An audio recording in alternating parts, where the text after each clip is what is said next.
इस फिल्म की कहानी दो दोस्तों की है जिनमें से एक को सिर्फ अपनी उम्र से ज़्यादा उम्र की औरतों से ही लगाव था। लेकिन क्या होता है जब उन औरतों के हस्बैंड को उनके बारे में पता चलता है, आइए जानते हैं। इस फिल्म का नाम है कूगर क्लब।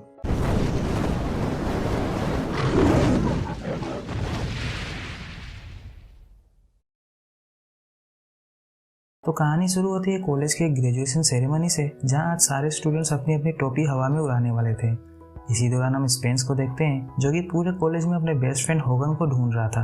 पर होगन तो अपने कॉलेज की टीचर ग्लेडी के साथ एक खोपचे में चुम्मा चाटी करने में बिजी था।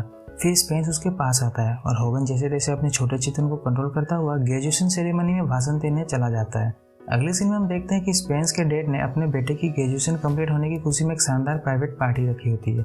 उस पार्टी में स्पेंस के डैड के एक बहुत ही अच्छे दोस्त भी आए हुए थे, जिन्होंने स्पेंस और होगन को अपनी कंपनी में जॉब ऑफर किया था। पार्टी में स्पेंस की गर्लफ्रेंड अमांडा भी आई हुई थी। दोनों एक दूसरे के साथ डांस कर रहे होते हैं कि तभी स्पेंस की नज़र होगन पर पड़ती है, जो कि उसके डैड के दोस्त की बीवी एडिथ के साथ अश्लील डांस कर रहा था। तभी स्पेंस होगन के पास जाता है, तब उसे पता चलता है कि होगन ने एडिथ को अपनी मीठी मीठी बातों में फंसा लिया है। उसी वक्त स्पेंस के डैड भी वहाँ आ जाते हैं और दोनों को ग्रेजुएशन की बधाई देने लगते हैं। दरअसल स्पेंस के डैड को होगन जरा भी पसंद नहीं था और होगन की कोई फैमिली नहीं थी, ना ही मॉम और ना ही डैड। उसका इस दुनिया में सिर्फ और सिर्फ स्पेंस ही एक दोस्त था और वो स्पेंस के घर में ही एक फैमिली मेंबर की तरह रहता था। स्पेंस के डैड को बस यही चिंता थी कि कहीं होगन के साथ रहने की वजह से स्पेंस को भी उसके जैसी ज्यादा उम्र की औरतों में दिलचस्पी ना हो जाए। सीन कट होता है और हम स्पेंस को देखते हैं जो कि सभी के सामने माइक पर भाषण दे रहा होता है।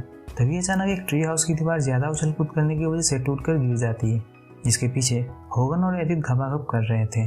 पार्टी में आए सभी लोगों की आंखें चौंधिया जाती है। अगले सीन में हम देखते हैं कि स्पेंस के डैड होगन को खरी खोटी सुना रहे होते हैं। वो कहते हैं कि साला सांप को पाल रहा था। फिर स्पेंस पूछता है कि डैड अब हमारी नौकरी का क्या होगा, तो उसके डैड कहते हैं कि इस बेवकूफ़ की वजह से अब वो नौकरी गई, उसे भूल जाओ। मैं तुम्हारे लिए मिस्टर स्टैक से बात करूंगा। उनके रिकमेंडेशन लेटर की वजह से तुम्हें येल यूनिवर्सिटी में एडमिशन मिल जाएगी। फिर स्पेंस के काफ़ी रिक्वेस्ट करने पर उसके डैड होगन को भी मिस्टर स्टेक के पास जॉब दिलवाने के लिए मान जाते हैं। अगले दिन दोनों मिस्टर स्टेक के लॉ फर्म में जॉब के लिए जाते हैं, जहां होगन मिस्टर स्टेक की ओल्ड सेक्रेटरी डॉली के साथ फ्लर्ट करने लगता है। दरअसल होगन को सिर्फ और सिर्फ ज़्यादा उम्र की औरतों में ही दिलचस्पी थी और जब भी वो किसी hot and bold old women को देखता तो खुद को रोक नहीं पाता था। ऑफिस में स्पेंस और होगन की मुलाकात कार्ल नाम के एक एम्प्लॉय से होती है, जिसे मिस्टर स्टेक के दो चमचे आर्चिबाल्ड और कॉनराड मिलकर दिन रात मेंटली टॉर्चर किया करते थे। एक दिन ऑफिस में मिस्टर स्टेक की वाइफ डेनियला आती है, जिसे देखते ही स्पेंस को पहली ही नज़र में उससे प्यार हो जाता है।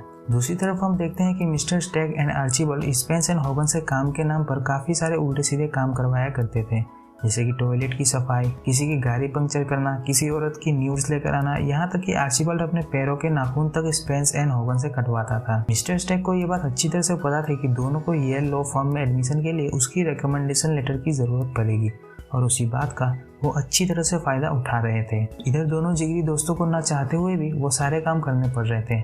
एक दिन मिस्टर स्टेक दोनों को एक डिवोर्स एग्रीमेंट देकर अपनी बीवी डेनियला के पास भेजता है।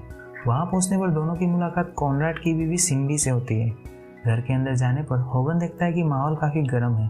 दरअसल अंदर एक किटी पार्टी चल रही थी, जहाँ आर्चिबाल्ड की वाइफ टेडी सभी औरतों को एक सेक्स सेमिनार समझा रही थी। काफ़ी सारी औरतों को देखकर होगन स्पेंस से कहता है कि यार यहाँ तो टाटा नैनो से लेकर फरारी सब अवेलेबल है, अगर एक बार चलाने को मिल जाता तो मज़ा आ जाता। तभी वहाँ एडिथ आ जाती है, जिसके साथ होगन ट्री हाउस में टपाटप करते हुए पकड़ा गया था। एडिथ सभी लेडीज को होगन के छोटे चितन के बारे में बताती है, जिसके बारे में जानकर सभी औरतें एक्साइटेड हो जाती है। एडिथ होगन से कहती है कि इन सभी औरतों को प्यास लगी है, तुम अपने दोस्तों को भी साथ ले आना जिससे उनकी भी प्यास बुझ सके। After all sharing is caring. Hogan की खुशी का ठिकाना ही नहीं रहता है, लेकिन दूसरी तरफ स्पेंस को वो सब काफ़ी अजीब लग रहा था, क्योंकि स्पेंस थोड़ा इंट्रोवर्ट टाइप का बंदा था, लेकिन दूसरी तरफ होगन के मुंह में जो आता था वो बक देता था। अगले सीन में स्पेंस को झटका तो तब लगता है जब उसे पता चलता है कि डेनियला मिस्टर स्टेक की वाइफ है। उसे अंदर से काफ़ी खुशी हो रही थी, क्योंकि डेनियला की अब डिवोर्स हो चुकी थी और उसका रास्ता एकदम खाली था। डेनियला के सामने स्पेंस की बोलती बंद हो जाती है। तब होगन स्पेंस की मुलाकात डेनियला से करवाता है। डेनियला को डिवोर्स की एग्रीमेंट सौंप कर दोनों चले जाते हैं। रात को होगन स्पेंस से कहता है कि हमारे दोस्तों ने तो कभी भी हमारे लिए गर्लफ्रेंड की बंदोबस्त नहीं की, फिर हम उन्हें उन औरतों के साथ फ्री में घबाघब करने क्यों दें। तो स्पेंस कहता है कि हाँ यार, बात तो सही है, लेकिन हम कर भी क्या सकते हैं। तो होगन कहता है कि मेरे पास एक स्कीम है, हम अपने दोस्तों से पैसे लेंगे और उसके बदले में उन्हें उन औरतों के साथ घबाघब करने देंगे।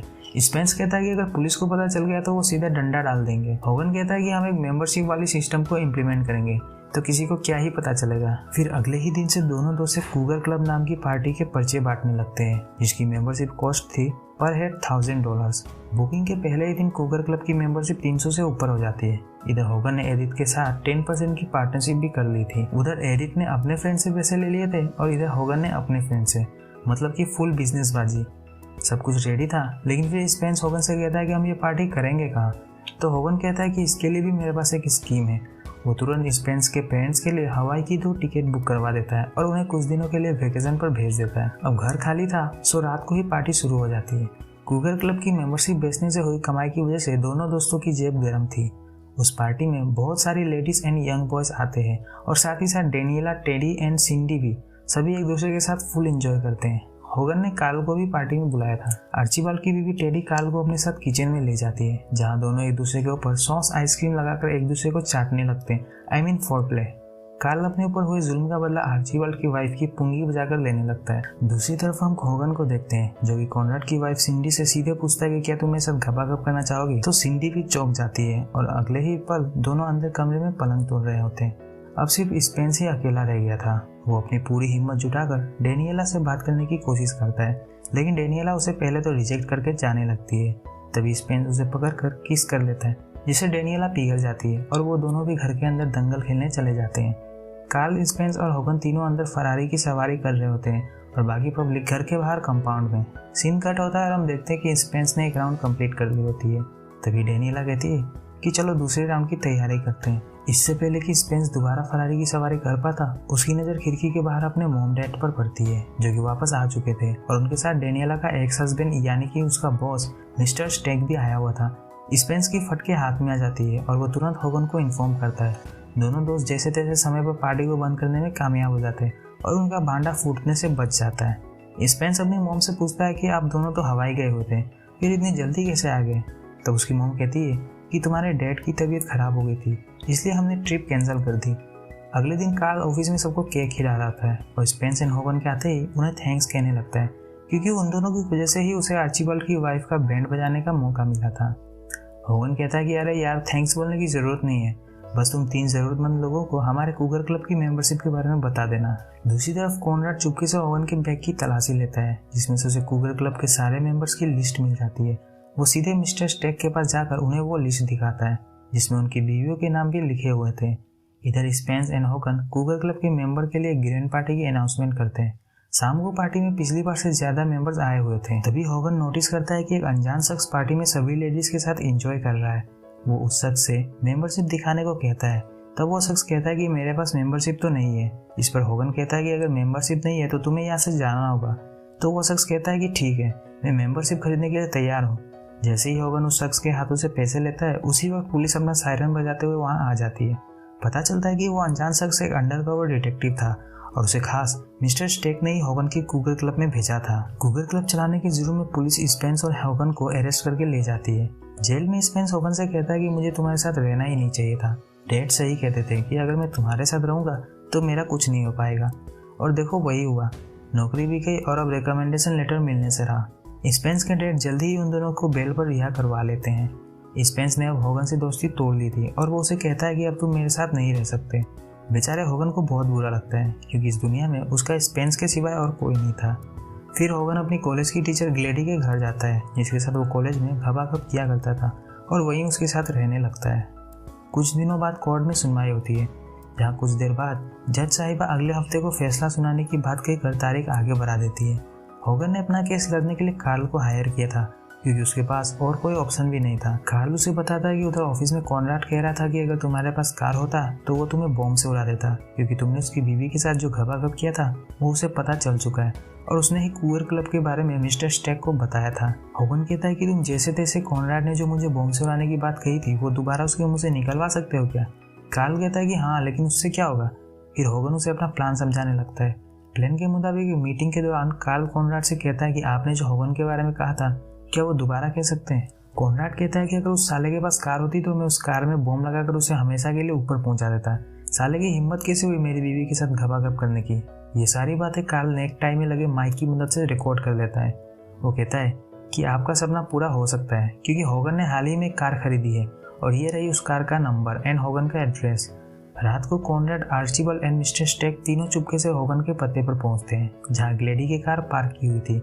कार्ल, ग्लेडी और होगन भी वहीं चुपके से उन पर नजर रख रहे थे और जैसे ही कॉनराड गाड़ी में बम लगाने जाता है वैसे ही पुलिस सायरन बजाते हुए वहां आ जाती है और तीनों को अरेस्ट करके ले जाती है।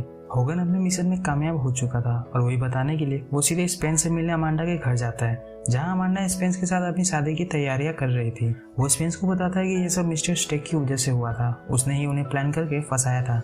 तब जाकर स्पेंस को अपनी गलती समझ में आती है लेकिन होगन उसे माफ कर देता है।